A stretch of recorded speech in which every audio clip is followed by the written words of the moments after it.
Doctor Mohammad Tarikul ইসলামের nano satellite compact C band patch antenna. এই প্রজেক্টটি নির্দেশিত হয়েছে গবেষণা প্রকল্পের একটি মাইল ফলক হিসেবে। মালয়েশিয়া থেকে সহকর্মী আহমদুল কবিরের তথ্য ও চিত্রে বিস্তারিত।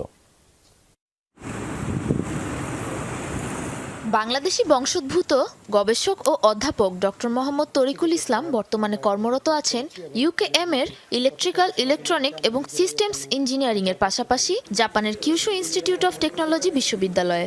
সম্প্রতি স্ট্যানফোর্ড বিশ্ববিদ্যালয়ের প্রকাশিত এক জরিপে নেটওয়ার্কিং এবং টেলিকমিউনিকেশনস খাতে বিশ্বের শীর্ষ 2% বিজ্ঞানীদের একজন এই গবেষক। আমাদের এখানকার সবচেয়ে স্পেশালিটি হচ্ছে আমরা এখানে সফিস্টিকেটেড ল্যাব আমরা এখানে ডেভেলপ করেছি এবং এখানে আমাদের যত গবেষণাগুলি আছে আমরা নিজেরাই এখানে মেজার করতে পারি এবং প্রত্যেকটা প্রজেক্টই আমাদের funded project, international funded project এবং আমাদের অনেকগুলো প্রজেক্টই আমরা কনসালটেন্ট আকারে এখানে কাজ করে থাকি।